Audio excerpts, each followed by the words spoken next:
शरणागत। रज्जब अपना रोजगार करके ललितपुर लौट रहा था। साथ में स्त्री थी और गांठ में 200-300 की बड़ी रकम। मार्ग बीहड़ था और सुनसान। ललितपुर काफी दूर था। बसेरा कहीं ना कहीं लेना ही था।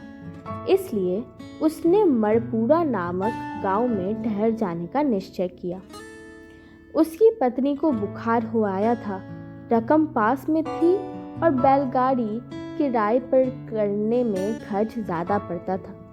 इसलिए रज्जब ने उस रात आराम कर लेना ही ठीक समझा। परंतु ठहरता कहाँ? जात छिपाने से काम नहीं चल सकता था।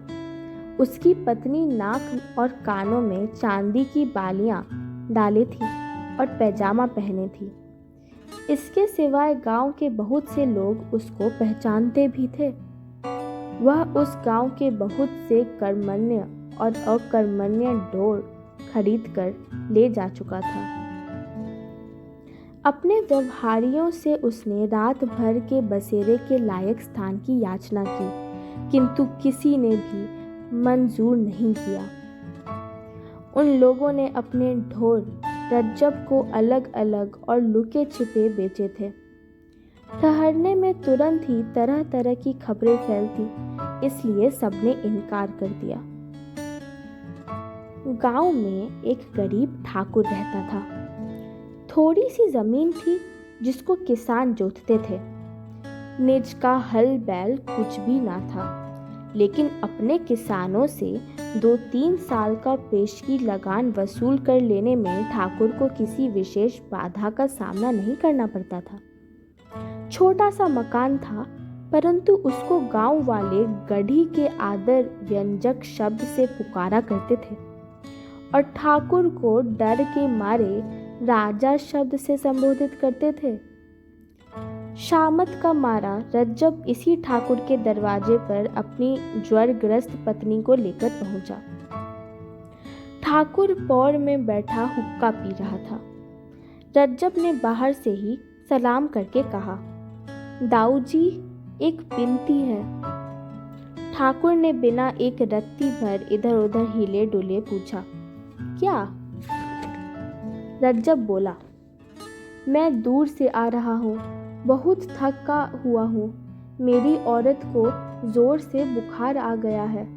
जाड़े में बाहर रहने से न जाने इसकी क्या हालत हो जाएगी। इसलिए रात भर के लिए कहीं 2 हाथ जगह दे दी जाए। कौन लोग हो?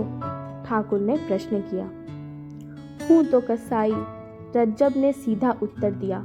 चेहरे पर उसके बहुत गिड़गिड़ाहट थी। ठाकुर की बड़ी बड़ी आंखों में कठोरता छा गई। बोला, जानता है यह किसका घर है? यहाँ तक आने की हिम्मत कैसे की तूने? रज्जब ने आशा भरे स्वर में कहा, यह राजा का घर है, इसलिए शरण में आया हूँ। तुरंत ठाकुर की आंखों की कठोरता गायब हो गई। जरा नरम स्वर में बोला, किसी ने तुमको बसेरा नहीं दिया? नहीं महाराज, रज्जब ने उत्तर दिया। बहुत कोशिश की, परंतु मेरे खोटे पेशे के कारण कोई सीधा नहीं हुआ। और वह दरवाजे के बाहर ही एक कोने से चिपट कर बैठ गया। पीछे उसकी पत्नी कराहती कांपती हुई गठरी सी बनकर सिमट गई। ठाकुर ने कहा, तुम अपनी चिलम लिए हो? हाँ सरकार, रज्जब ने उत्तर दिया। ठाकुर बोला, तब भीतर आ जाओ और तमाकू अपनी चिलम से पी लो। अपनी औरत को भी भीतर ले लो। हमारी पौर के एक कोने में पड़े रहना। जब वे दोनों भीतर आ गए, ठाकुर ने पूछा, तुम यहाँ से कब उठकर जाओगे? जवाब मिला, अंधेरे में ही महाराज। खाने के लिए रोटियां बांधे हूँ, इसलिए पकाने की जरूरत ना पड़ेगी। तुम्हारा नाम? रज्जब। थोड़ी देर के बाद ठाकुर ने रज्जब से पूछा, कहाँ से आ रहे हो? रज्जब ने स्थान का नाम बतलाया। वहाँ किस लिए गए थे? अपने रोजगार के लिए। काम तो तुम्हारा बहुत बुरा है। क्या करूं, पेट के लिए करना पड़ता है। परमात्मा ने जिसके लिए जो रोजगार मुकर्रर किया है वही उसको करना पड़ता है। क्या नफा हुआ? प्रश्न करने में ठाकुर को जरा संकोच हुआ और प्रश्न का उत्तर देने में रज्जब को उससे बढ़कर। रज्जब ने जवाब दिया, महाराज, पेट के लायक कुछ मिल गया है, यूं ही। ठाकुर ने इस पर कोई जिद नहीं की। रज्जब एक क्षण बाद बोला, बड़े भोर उठकर चला जाऊंगा, तब तक घर के लोगों की तबीयत भी अच्छी हो जाएगी। इसके बाद दिन भर के थके हुए पति पत्नी सो गए। काफी रात गए कुछ लोगों ने एक बंधे इशारे से ठाकुर को बाहर बुलाया। एक फटी सी रजाई ओढ़ के ठाकुर साहब बाहर निकल आए। आगंतुकों में से एक ने धीरे से कहा, दाऊजू, आज तो खाली हाथ लौटे हैं, कल संध्या का सगुन बैठा है। ठाकुर ने कहा, आज जरूरत थी, खैर कल देखा जाएगा। क्या कोई उपाय किया था? हाँ, आगंतुक बोला, एक कसाई रुपए की मोट बांधे इसी ओर आया है, परंतु हम लोग जरा देर से पहुंचे। वह खिसक गया, कल देखेंगे, जरा जल्दी। ठाकुर ने घृणा सूचक स्वर में कहा, कसाई का पैसा न छुएंगे। क्यों? बुरी कमाई। उसके रुपयों पर कसाई थोड़े ही लिखा है। रुपया तो दूसरों का ही है, कसाई के हाथ में आने से रुपया कसाई नहीं हुआ। मेरा मन नहीं मानता, वह अशुद्ध है। हम अपनी तलवार से उसको शुद्ध कर लेंगे। ज्यादा बहस ना हुई। ठाकुर ने कुछ सोचकर अपने साथियों को बाहर ही टाल दिया। भीतर देखा, कसाई सो रहा था, उसकी पत्नी भी। ठाकुर भी सो गया। सवेरा हो गया, परंतु रज्जब न जा सका। उसकी पत्नी का बुखार तो हल्का हो गया था, परंतु शरीर भर में पीड़ा थी और वह एक कदम भी नहीं चल सकती थी। ठाकुर उसे वहीं ठहरा हुआ देखकर कुपित हो गया। रज्जब से बोला, मैंने खूब मेहमान इकट्ठे किए हैं। गांव भर में थोड़ी देर में तुम लोगों को मेरी पौर में टिका हुआ देखकर तरह तरह की बकवास करेगा। तुम बाहर जाओ और इसी समय। रज्जब ने बहुत विनती की, किंतु ठाकुर न माना। यद्यपि गांव उसके दबदबे को मानता था, परंतु अव्यक्त लोकमत का दबदबा उसके मन पर भी था। इसलिए रज्जब गांव के बाहर सपटनिक एक पेड़ के नीचे जा बैठा और हिंदू मात्र को मन ही मन कोसने लगा। उसे आशा थी कि पहर आध पहर में उसकी पत्नी की तबीयत इतनी स्वस्थ हो जाएगी कि वह पैदल यात्रा कर सकेगी, परंतु ऐसा ना हुआ। तब उसने एक गाड़ी किराए पर कर लेने का निर्णय लिया। मुश्किल से एक छोटी जाति का व्यक्ति काफी किराया लेकर ललितपुर गाड़ी ले जाने के लिए राजी हुआ। इतने में दोपहर हो गई। उसकी पत्नी को जोर का बुखार आ गया। वह जाड़े के मारे थर थर कांप रही थी, इतनी कि रज्जब की हिम्मत उसी समय ले जाने की ना पड़ी। गाड़ी में अधिक हवा लगने के भय से रज्जब ने उस समय तक के लिए यात्रा को स्थगित कर दिया, जब तक कि उस बेचारी की कम से कम कंपकंपी बंद ना हो जाए। घंटे डेढ़ घंटे बाद उसकी कंपकंपी बंद हो गई, परंतु ज्वर बहुत तेज हो गया। रज्जब ने अपनी पत्नी को गाड़ी में डाल दिया और गाड़ीवान से जल्दी चलने को कहा। गाड़ीवान बोला, दिन भर तो यहीं लगा दिया, अब जल्दी चलने को कहते हो। रज्जब ने मिठास के स्वर में उससे फिर जल्दी चलने के लिए कहा। वह बोला, इतने किराए में काम नहीं चल सकेगा, अपना रुपया वापस ले लो, मैं घर जाता हूँ। रज्जब ने दांत पीसे, कुछ क्षण चुप रहा, सचेत होकर कहने लगा, भाई, आफत सबके ऊपर आती है। मनुष्य मनुष्य को सहारा देता है, जानवर तो देते नहीं। तुम्हारे भी बाल बच्चे हैं, कुछ दया के साथ काम लो। कसाई को दया पर व्याख्यान देते सुनकर गारीवान को हंसी आ गई। उसको ठस के मस न होता देखकर रज्जब ने और पैसे दिए। तब उसने गाड़ी हाँकी। 5-6 मील चलने के बाद संध्या हो गई। गांव कोई पास में ना था। रज्जब की गाड़ी धीरे धीरे चली जा रही थी। उसकी पत्नी बुखार में बेहोश सी हो गई। रज्जब ने अपनी कमर टटोली। रकम सुरक्षित बंधी पड़ी थी।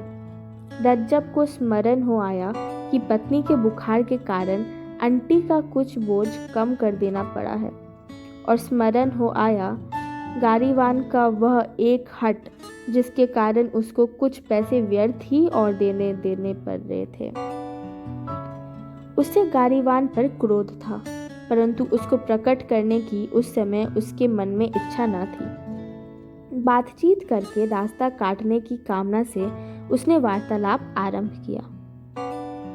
गांव तो यहाँ से दूर मिलेगा, बहुत दूर, वहीं ठहरेंगे। किसके यहाँ? किसी के यहाँ भी नहीं, पेड़ के नीचे। कल सवेरे ललितपुर चलेंगे।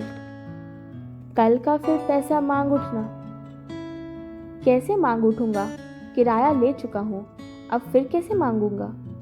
जैसे आज गांव में हट करके मांगा था। बेटा ललितपुर होता तो बतला देता। क्या बतला देते?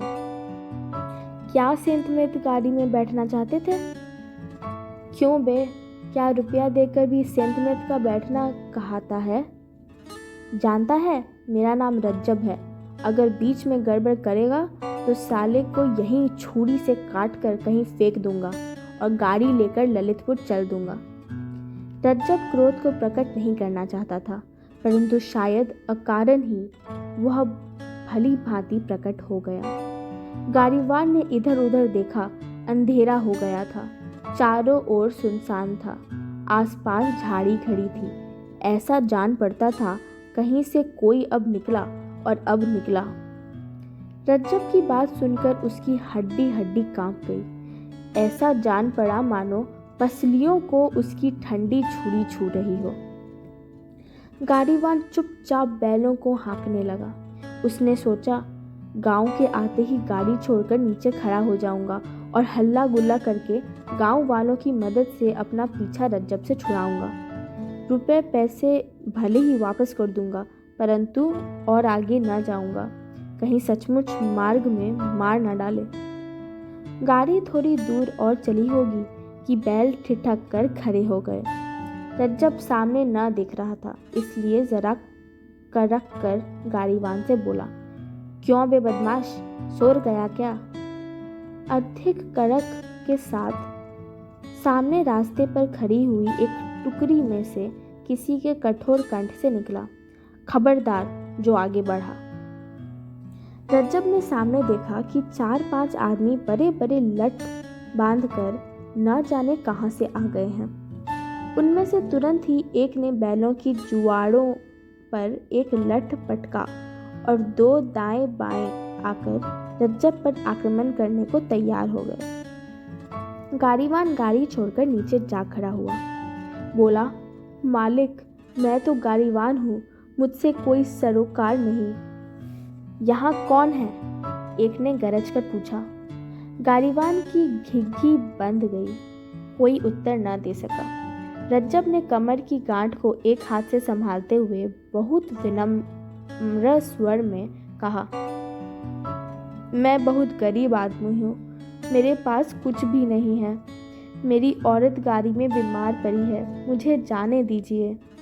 उन लोगों में से एक ने रज्जब के सिर पर लाठी उबारी। गाड़ीवान खिसकना चाहता था कि दूसरे ने उसको पकड़ लिया। अब उसका मुंह खुला। बोला, महाराज, मुझको छोड़ दो, मैं तो किराए पर गाड़ी लिए जा रहा हूँ। गांठ में खाने के लिए 3-4 आने पैसे ही हैं। और यह कौन है? बतला, उन लोगों में से एक ने पूछा। गाड़ीवान ने तुरंत उत्तर दिया, ललितपुर का एक कसाई।